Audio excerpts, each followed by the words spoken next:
You know how when you're watching a magician perform a trick, he very often will make an elaborate show of something with one hand in order to distract you so he can pull the trick with the other hand while you're not watching. You know that? Politicians use the same technique. So right now, we're all supposed to be talking about the $1.7 trillion omnibus spending bill. And if that weren't enough, the White House visit from the Ukrainian president, Vladimir Zelensky, is really, really big news. Lots of strong emotions. We'll get to those issues in just a moment. But when big, showy political events like that happen, it is always good to look into which other news stories they are pushing out of the headlines. And today, what do you know? ICE has just made a major announcement that everybody seems to have been too distracted to notice, namely that the Biden administration will be releasing single adult illegal aliens into the state of Tennessee. The illegal aliens will not be going to Martha's Vineyard. They won't be going to Rehoboth Beach, Delaware. They won't be going to any blue state where Democrats don't need their votes. They'll be going to Tennessee, just like so many other illegal aliens being shipped by the Biden administration into Republican areas. The move is part of the meta-political strategy that Democrats have been pursuing for decades. If the Americans in any particular place don't like the Democrats' policies, the Democrats just need to import new people who will. There are plenty of sanctuary cities and sanctuary states in this country, plenty of blue places that say that they want more of these illegal immigrants. Democrats could very easily send them there. But they know that there'll be a bigger political benefit to the Dems in the red states. If Republicans were serious about fighting back, the state of Tennessee would organize to arrest these illegal aliens on the spot when they land. The federal government won't do it, but the state still has police forces. The state has the National Guard. If a Democrat-ordered invasion does not call for the cops to come arrest people, what does? But Republicans aren't supposed to do things like that. We're not supposed to even say things like that. In fact, we're not even supposed to notice. I'm Michael Knowles. This is The Michael Knowles Show.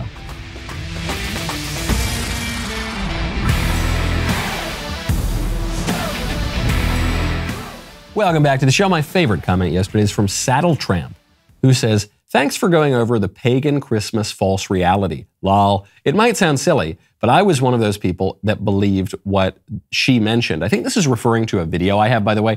It's the woke Christmas TikTok reaction, which is on my YouTube channel right now, so go check that out. It says, well, I was one of those people that believed what the woman in the video mentioned to be true, so fell away from some of the Christmas traditions, not wanting to partake in any weird pagan rituals, just like I did with Halloween. I think I'll be putting up a tree next year with a big star on top. I'm so glad to hear that. The alleged pagan origin of Christmas is one of those things that everybody seems to know that just isn't true. Okay, as I explained in the video, so go check it out, the woke Christmas TikToks. When you want to read your Bible, you got to go check out Bible in a Year with Father Mike Schmitz. Right now, head on over to ascensionpress.com/Knowles. If you are someone who's always wanted to read and understand the Bible, but you're not sure where to start, you've got to check out the Bible in a Year podcast from Ascension. The Bible in a Year podcast is currently the most popular religion podcast in the United States. Millions of people have listened to it. Twice, it's hit the #1 spot on Apple Podcasts. In the Bible in a Year podcast, Father Mike Schmitz reads the entire Bible in 365 daily episodes, providing helpful commentary, reflection, and prayer along the way. You might remember, those of you who have been listening to this show for a long time, Father Mike Schmitz was one of our earliest guests on this show, and the Bible in a Year podcast is pretty much the only podcast that I will reliably listen to. I think it is just fantastic. If you want to start reading, and more importantly, understanding the Bible this year, go to ascensionpress.com/Knowles, Knowles, to download the reading plan for free. That's ascensionpress.com/Knowles, Knowles, to download the reading plan for free.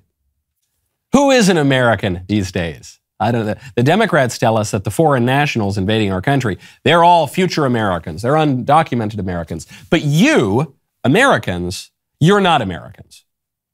This is according to Stanford University. Stanford University has something called the Elimination of Harmful Language Initiative, because of course, it is a, quote, multi-phase, multi-year project to address harmful language in IT at Stanford. Finally. The guide's purpose is to eliminate many forms of harmful language, and this includes racist, violent, and biased language. And by biased language, they say that means disability bias, ethnic slurs, gender bias, implicit bias, sexual bias on Stanford's websites. Wow, that's a lot of biases, that's a lot of language, that's a lot of jobs for gender and ethnic studies majors who are otherwise unemployable. Okay, well, what are some of the words they want to get rid of? They want to get rid of the word American. I'm not joking. They say that Americans should not say that they're American. Instead, Americans should say that they are U.S. citizens, because American often refers only to people from the United States, thereby insinuating, Stanford writes, that the U.S. is the most important country in the Americas. Can you imagine? Can you imagine the gall of some Americans, U.S. citizens, to believe that the United States might be more important than Bolivia? Can you imagine how outrageous is that? To believe that the United States might be just a little teeny bit more important than Chile. Shocking. Outrageous. So you can't do it. You can't say that you're American because you're just a citizen of one country.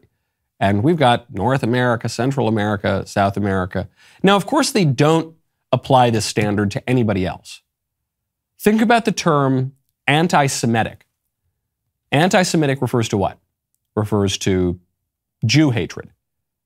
But Semitic doesn't only refer to Jews. I mean, now it is taken only to refer to Jews, but Semitic refers to a whole family of languages, including Hebrew, Aramaic, Arab, Phoenician, Akkadian, other languages, other peoples, but we don't refer to Arabs as Semitic. If you're anti-Semitic, it doesn't mean you hate Arabs, right? So there you have a broad term referring to a particular group of people. How about Chinese? When we refer to the Chinese, we do not refer to the Taiwanese. But Taiwan, the name of Taiwan, we call it Taiwan, but it's really called the Republic of China. But we call the Taiwanese Taiwanese. Why do the Chinese, that's just one particular, albeit a very large and prominent subset of the Chinese people, why does China get to refer to China? China meaning the communist country, not the Republic of China. What about those poor Taiwanese? We don't talk about them. What about African Americans? We don't refer to Elon Musk as African American. He is African American. I mean, I refer to him that way because I think it's funny. But most people do not. When we refer to Africans, we're only referring to black people from Africa. We don't refer to Boers, Afrikaners, people in Zimbabwe, formerly Rhodesia, or South Africa. We don't refer to the white people. We only refer to the black people. So we use this term. There are white Africans. There are lots of white Africans who have been there for many generations at this point. So all over the world, for all sorts of people, we use broad terms to refer to a particular group, but you can't do it for Americans. That's the issue. And it's true of all the language policing, and it's true of all of political correctness, and it's true of the whole leftist game. It's not about broad principles at all. It's not about fairness. It's not about eliminating deceptive or harmful language. It's just about denigrating and degrading Americans. First, Western civilization, and specifically Americans, or men, or straight people, or Christians, or it's all, whoever falls afoul of the liberal intersectional hierarchy. So especially the worst of the worst would be a white, straight, male, American, right? All of that intersects there. Those people are not allowed to be anything. They're not allowed to have any sort of identity. Their only identity should be shame and silence. But everybody else, doesn't matter. The rules do not apply. I think I'm going to keep calling myself an American. I don't know about you. I think I will do that. Speaking of American sovereignty, Representative Louis Gohmert has Such a good idea, and all the Republicans should get behind it. Representative Louis Gohmert, who, I should point out, is a former judge, says that in the criminal trial of any individual for the commission of a criminal offense in the District of Columbia, the individual on trial should be able to choose the venue for the proceedings and trial to be in the district court for the district and division embracing that individual's primary residence. Let me translate that into what it's really referring to. January 6th defendants, January 6th, the worst day ever in history, defendants should not be forced to be put on trial in Washington, D.C., because the people who would be on the jury in Washington, D.C. are not really a jury of their peers. Washington, D.C. is a really weird place, okay? And these people don't live in Washington, D.C. The January 6th people, they flew in from all over the country. And what Louis Gohmert is saying is they're going to be put on trial. We're not saying they're not going to be put on trial, but they should be put on trial before a jury of their actual peers in their home districts. I think this is a great idea. The objection to it will be, well, they committed their crimes or alleged crimes or overblown crimes or trumped up charges in the District of Columbia, therefore that's where they should be tried. Okay, that's generally a rule of criminal proceedings, except for this. The District of Columbia is a federal district. We forget that now. We pretend that the District of Columbia is just a regular old blue city, or a lot of people say it should be a state, but it should not be. The whole point of Washington, D.C., the reason that that's the nation's capital is because it is not a state, because no state should have a monopoly over the nation's capital. It is a federal district. The Congress has the right to control basically everything that happens in the District of Columbia. They have allowed D.C. to have its own mayor. They've allowed D.C. to have some local rule, largely a mistake, by the way. But the Congress runs D.C. This is a perfect opportunity for the Republicans to justly wield political power when they take it. It'll be stymied in the Senate. It'll be stymied at the White House. Do it. I want every single Republican to back this bill. This is important not only to bring some semblance of justice to the accused from January 6th, but it's also important. Forget about January 6th. Forget about the people on trial for a second. It's very important that the Congress reasserts control over the District of Columbia, which in recent years has just steadily crept toward becoming the next blue state to tilt the balance of power in this country toward the Democrats. And I don't sleep easy at night when I think about that.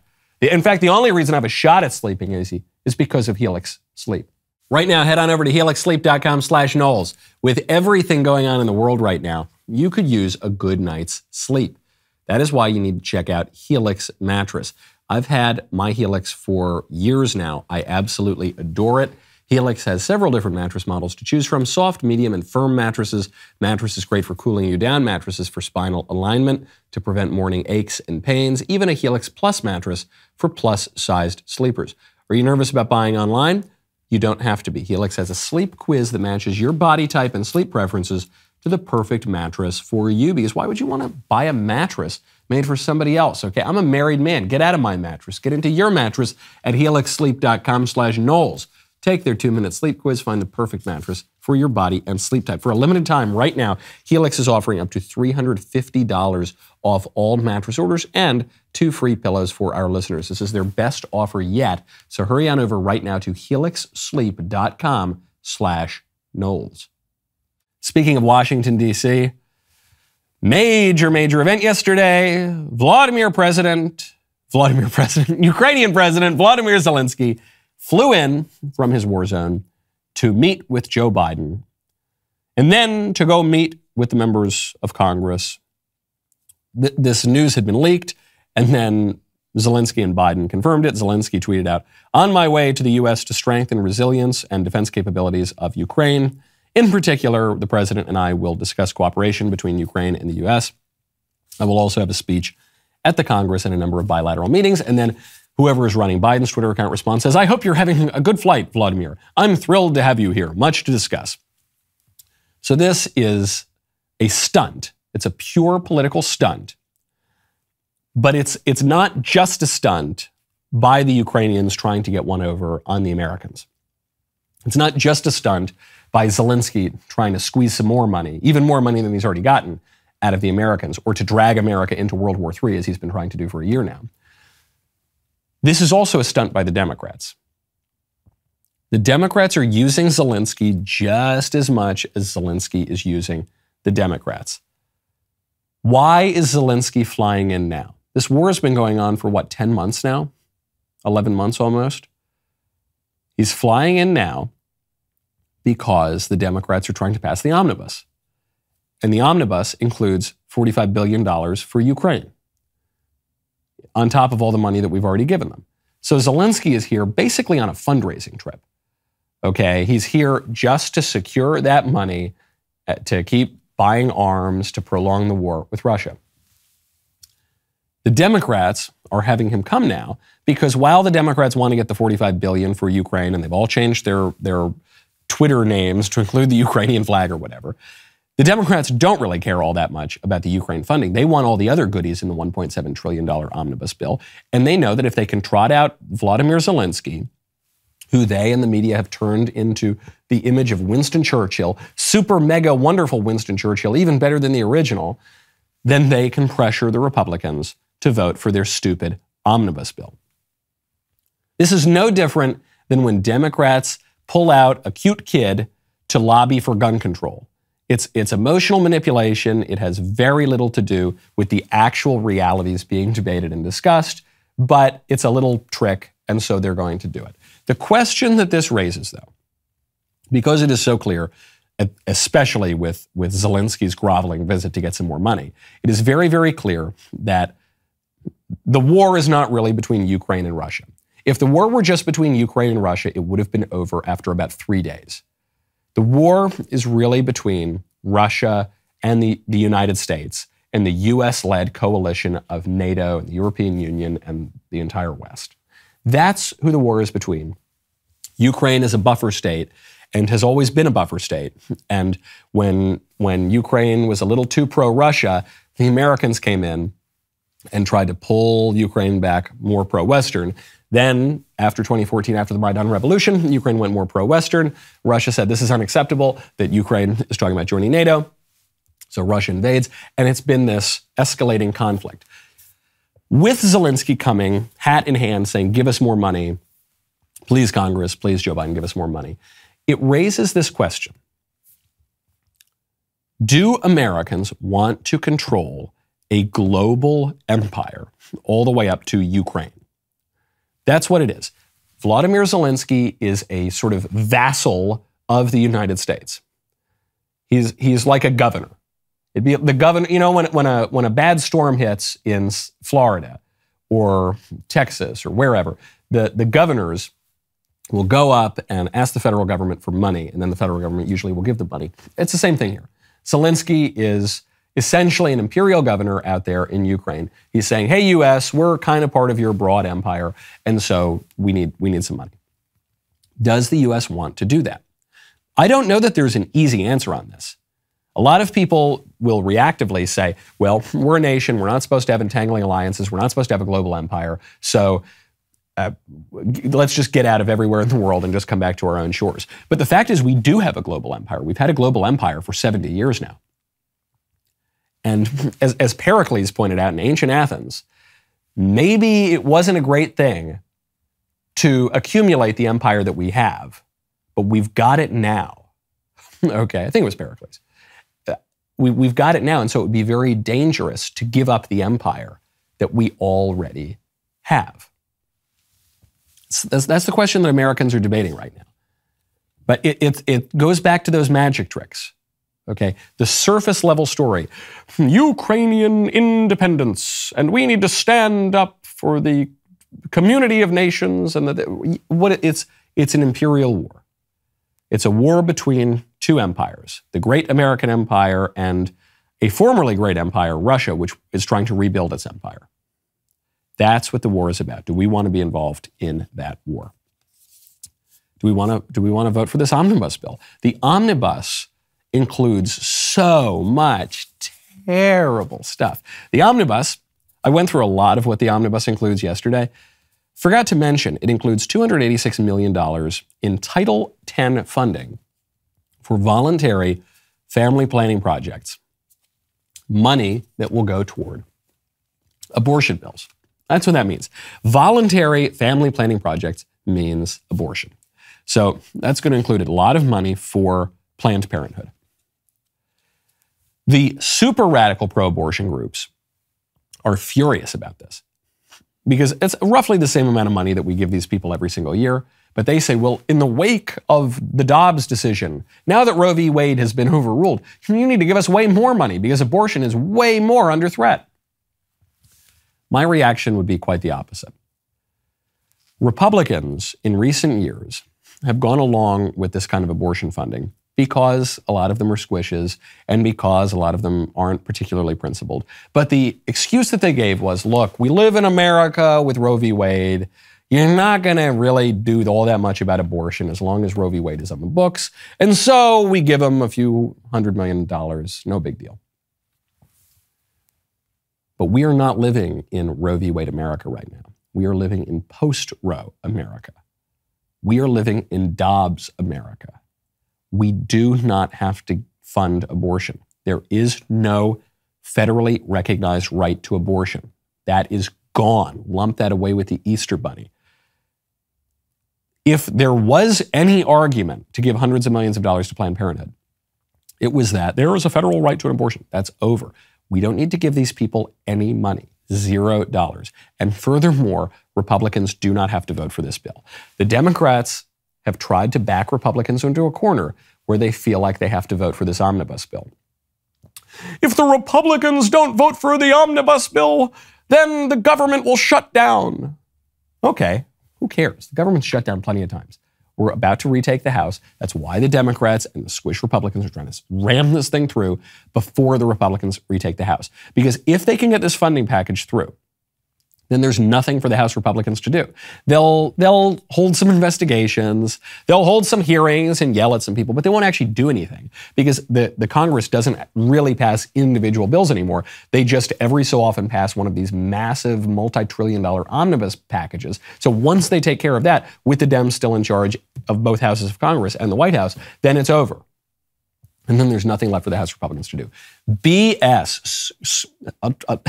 I'm getting a little salty with my language. I'm going to try to rein it in and be very mature and responsible and diplomatic about this and say, Republicans, you don't have to vote for it.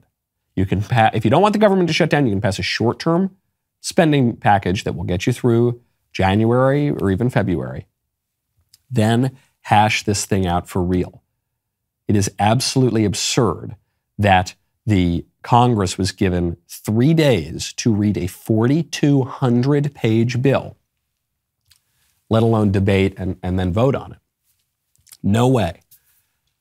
Do not vote for this thing, guys. Any Republican who votes for this $1.7 trillion omnibus is willfully surrendering to Democrats.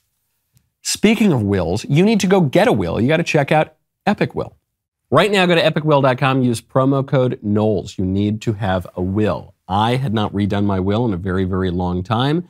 Mercifully, it has just been completed because without a will, you have no idea what's going to happen to your financial assets and your personal property and your end-of-life decisions, and most importantly, your kids. Who is going to raise your children should you and your spouse die before they are of age? Without a will, the state is going to make this decision for you. If you're just starting out and you don't have thousands of dollars to spend on an attorney, but you want to make sure that your savings, your belongings, and your family are all protected, you've got to create your will at epicwill.com today. Epic Will bundles your last will, living will, healthcare power of attorney, HIPAA release, and durable financial power of attorney. It only costs $119 for a single person to create a will. When you use promo code Knowles, you will save 10%. Go to epicwill.com, use promo code Knowles, Knowles, to save 10% on Epic Will's complete will package. That is epicwill.com, promo code Knowles.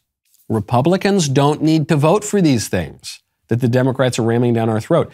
Increasingly, the people are on our side when it comes to the issues. And people that you might not always expect. We talk about Joe Rogan, Bill Maher, Tulsi Gabbard, these Democrats, Elon Musk, these Democrats who have come over and sided more with the conservatives recently. It goes way further than that.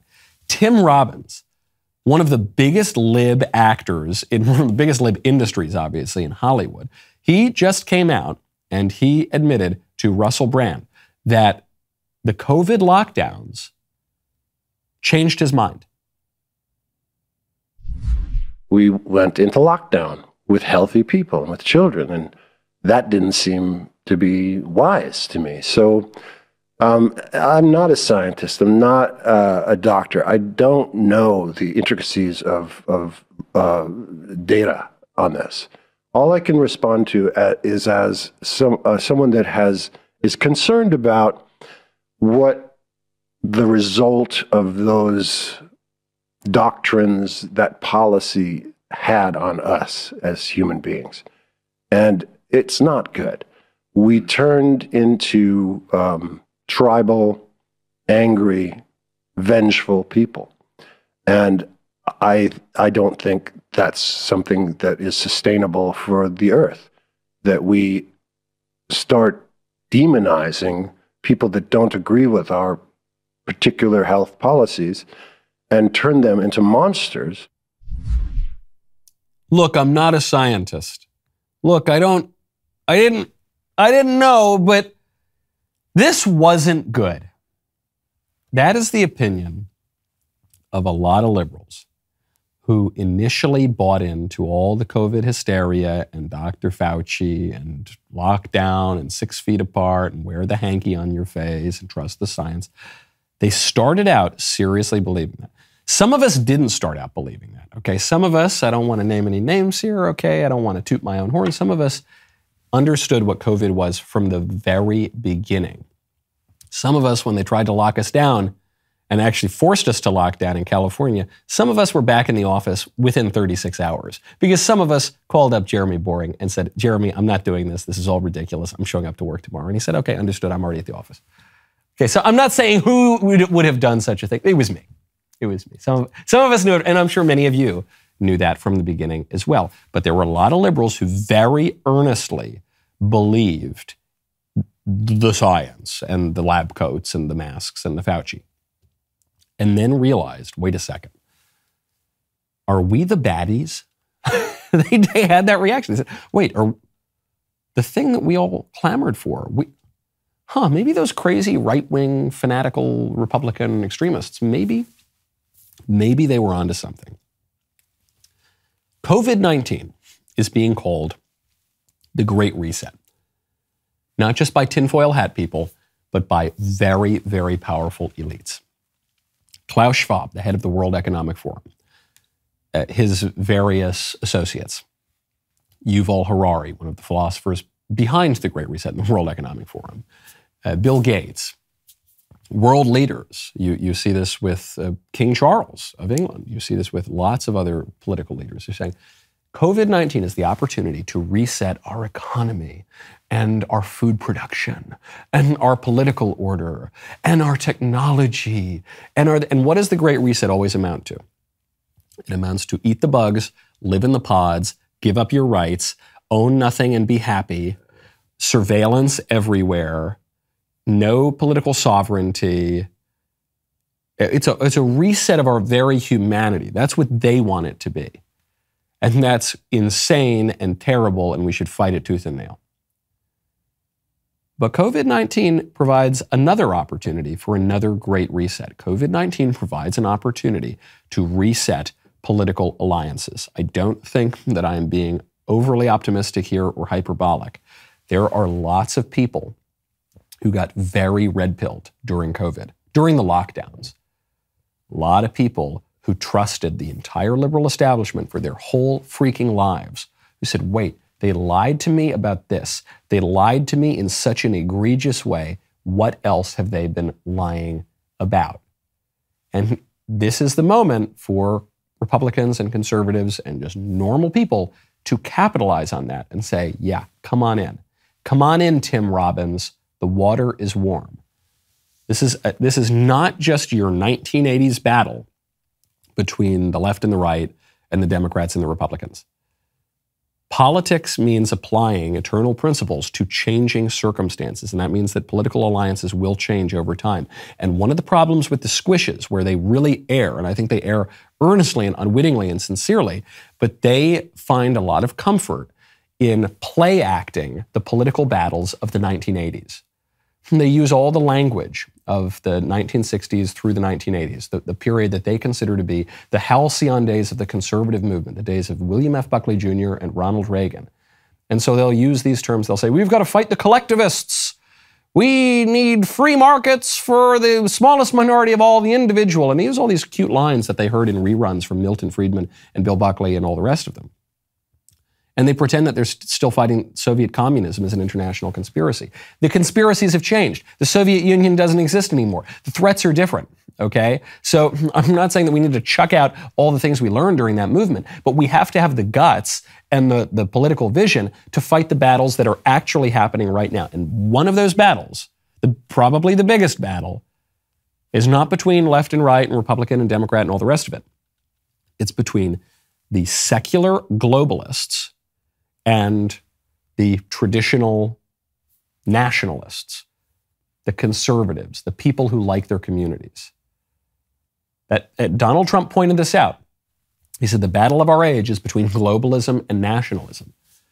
And by globalism, we're not talking about the Catholic Empire of the Middle Ages. We're talking about Klaus Schwab and the World Economic Forum and the UN peddling abortion and contraception and weird bugs and mass migration and destroying our economies and all the terrible stuff that you have seen that the libs have used COVID-19 to promote.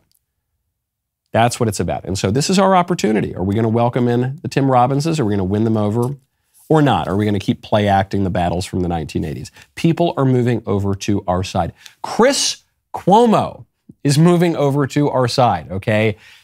Chris Cuomo, a member of the Cuomo family, the #1 Democrat family in the state of New York.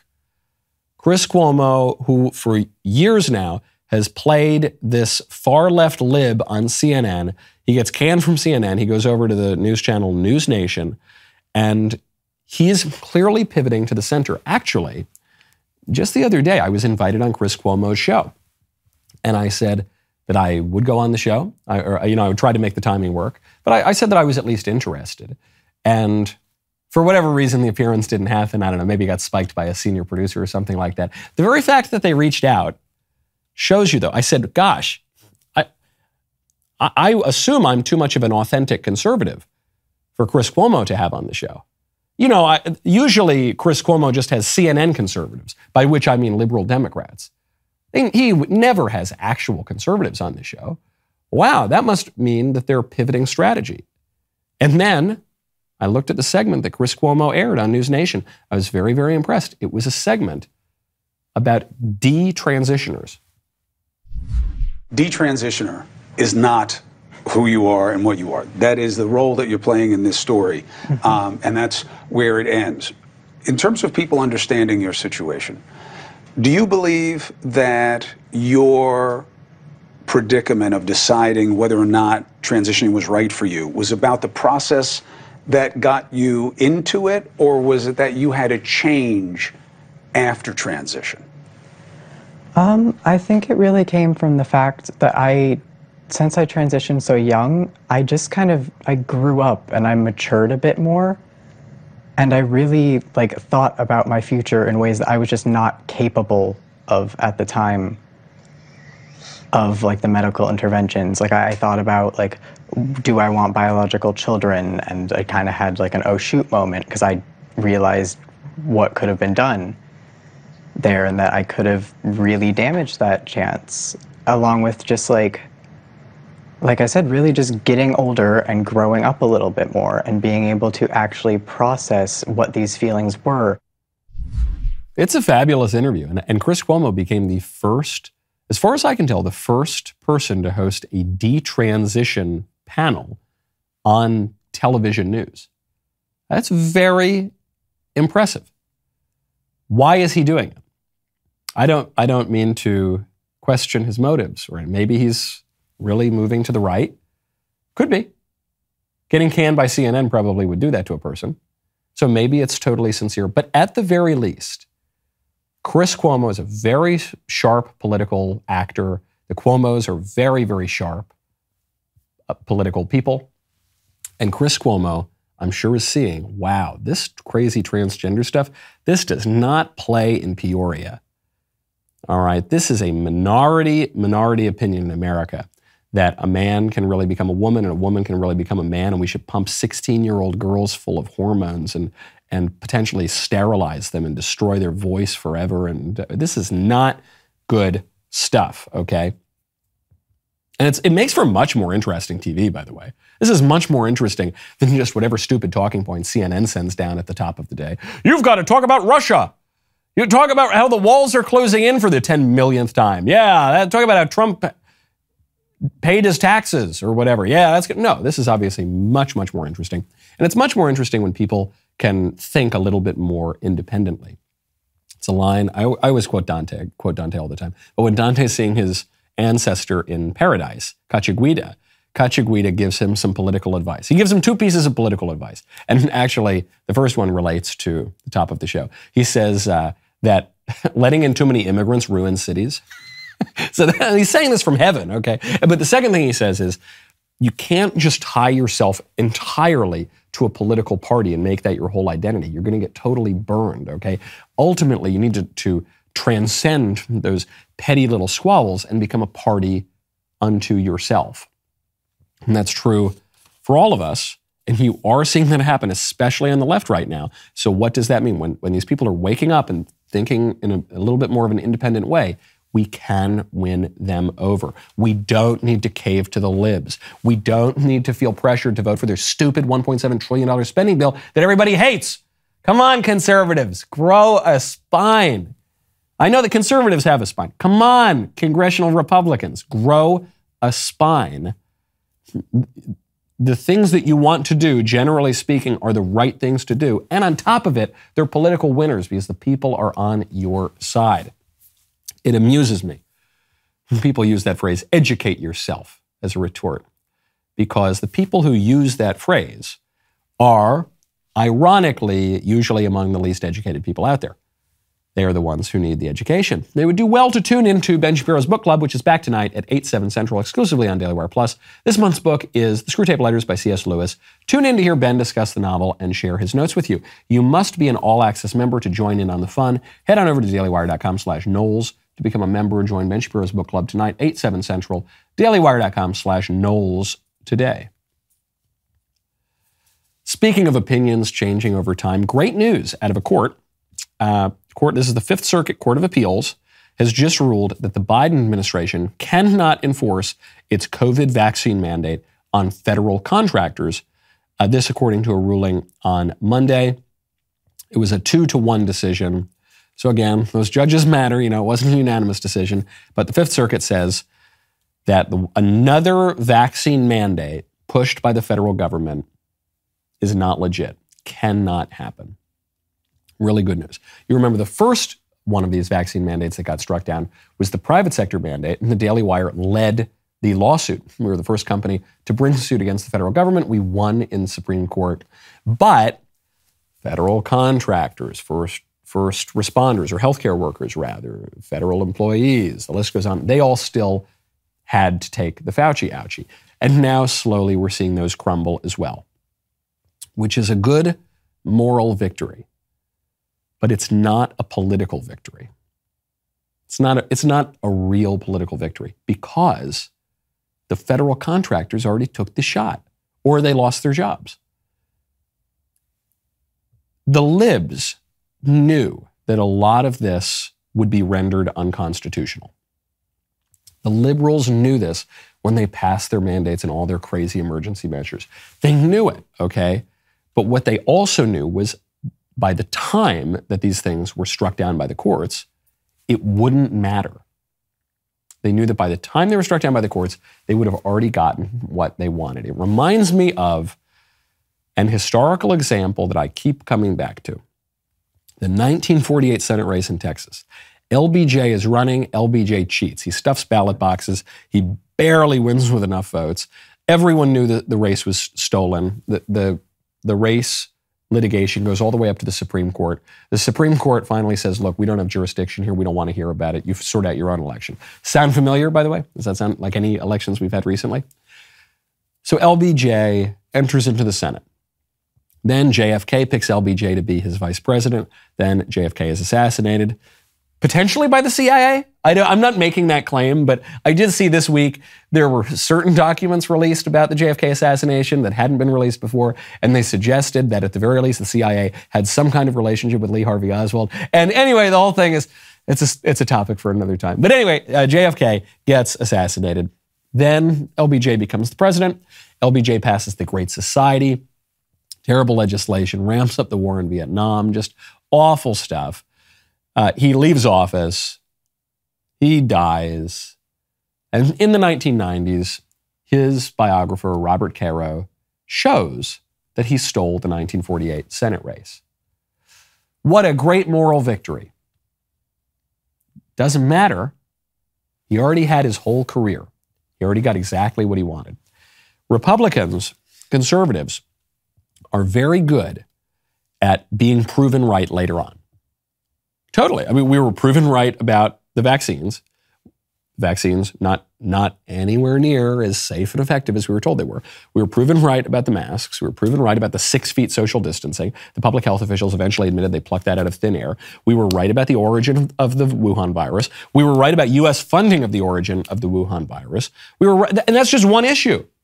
That's just one issue among a zillion. We've been proven right about pretty much everything after the fact. It would be much better, rather than losing a political battle and then being proven right later, it would be much better to win. Okay? So we've got to keep fighting. Now, I'll give you another example on election fraud. A 2020 election fraud lawsuit in Fulton County has just gotten some new life. 2020. We're now approaching 2023. We're still fighting over 2020. And the libs and the squishes don't want us to keep fighting over 2020, but some conservatives are keeping it alive. This was a case that was initially dismissed by a judge in October of 2021. It has been working its way through the court system. Now it's being sent back to the appeals court thanks to an order from the Georgia Supreme Court about ballot fraud and absentee ballots in 2020. Central to this case is the issue of standing. You're only allowed to bring suit if you have standing, if you can prove that you have some particular injury as a result of some issue. And so a lot of the cases over election fraud have flopped because the court will say, well, you don't have any standing. There's no reason for us even to hear the case out. This one continues to go through. And I strongly suspect that it is going to find evidence, or at the very least, strong evidence will be presented of fraud in Georgia. Of all the states where alleged fraud occurred, Georgia looked like one of the worst in 2020. Great. I hope we win. I hope we prove that the 2020 election was completely stolen by the Democrats. That would be a great moral victory. But it won't matter because the big issue here is not being proven right. The big issue is time. We might be proven correct, but to what effect? We need to win. It would be far better than litigating all of this out years after the elections. It would be far better for Republicans to change the laws back, get rid of early voting, get rid of all these absentee ballots, reinstitute voter ID, and then get into some ballot harvesting ourselves, and then be proactive and start using the same kind of machine techniques that the Democrats are using. That would be a much better strategy so that we actually win the elections on the night of, rather than litigating this thing out for years and then maybe getting the moral victory. Oh yeah, look, it actually turns out you were right, guys. Hey, you were totally right. They stole Georgia. Anyway, never mind. Going back to my pod now to eat the bugs because the Democrats have been winning for years based on all of this sort of shenanigans, and you can't do anything about it. Not great. The Democrats are really, really smart about this issue of time. Democrats in 2022 took a ton of money from Sam Bankman-Fried. Sam Bankman-Fried was the head of FTX. This was probably the biggest financial scam in American history that just collapsed. All these Democrats took a ton of money. Sam Bankman-Fried contributed roughly $39 million to Democrat nominees during the 2022 midterms, according to data from Open Secrets. So the Democrats have just announced they are going to give some of the money back. The Senate Majority PAC, which exists to elect Democrats, announced that it will return $3 million. Wow. What about the other 36? What about the other 18 times that amount of money that the Democrats also took? Are you going to return that, guys? No. Now, this one Democrat PAC is going to return a relatively small amount of money, but the rest of it, no big deal. $3 million, a drop in the bucket compared to what was going on. They're very good about this. They're very smart when it comes to time. And they're going to run out the clock. And then eventually maybe they'll say, okay, we'll give a little bit more money back. Doesn't matter. They already got all their money. They already won the election. Doesn't matter now. Speaking of disparities in money, Oprah Winfrey is under a ton of fire right now. She was asked, she was walking out of some event, to give a recommendation for a Christmas gift. Here's what she said. Favorite gift for my mom. She's not doing well. You know, a wonderful thing is that jewelry box that's at Moose. that I had on Favorite Things. A beautiful red jewelry box with a little. That's too expensive for me. No, it's not. It's really not. It's like $100 and some. A little lower in my price budget. Lower than $100? My mom, she understands. She has sentimental gifts. Okay, then this is the perfect gift for your mom. You do a list of your top 10 reasons why you love her. And you make a beautiful card, and it's your top 10. That's perfect, and it's sentimental, right? And it's sentimental. Your top 10. Oprah is being attacked for this because she said, well, it's only $100. It's a little bit out of my price range. She goes, $100? What, are you super poor or something like that? Can't afford a $100 gift? What's wrong with you? And so people are attacking her for this. There are so many reasons to attack Oprah. Oprah herself might be a sign of the apocalypse. Like, Oprah has done so much damage to the spiritual state of Americans and people all over the world, peddling her new age gobbledygook, just liberal, awful, Malthusian, terrible. I could go on and on and on about all the terrible things Oprah's done. I thought that was fine. Oprah is a billionaire, and she gave you a recommendation for something that costs like $100, which most people can afford if it's going to be their main Christmas gift for their mother. There are some people who can't afford it, and especially now it's tough financial times and inflation is very bad. So yes, that's true. And then she immediately gave a great response. She said, okay, well, if you can't afford that, just write her out a list of the top 10 reasons why you love her so much. That would be a very meaningful gift, very sentimental, probably more so than the jewelry box. I thought that was a good answer. Okay, maybe it's just the spirit of the season. I'm feeling very charitable. I've got to even say nice things about Oprah. Now, speaking of Christmas, speaking of all sorts of misinformation going around, I mentioned at the top of the show, there's this TikTok of woke Christmas facts. I debunk it. It's going wild on my channel right now, so you can find it over on the YouTube channel. Well, anyway, the gal who I was reacting to, she's out with more facts that happen not to be correct. As Ronald Reagan said, the problem with our liberal friends is not that they're ignorant, they just know so much that isn't so that we will be getting into it right now. The rest of the show continues now. You don't want to miss it. If you're not a member, click the link in the description and join us.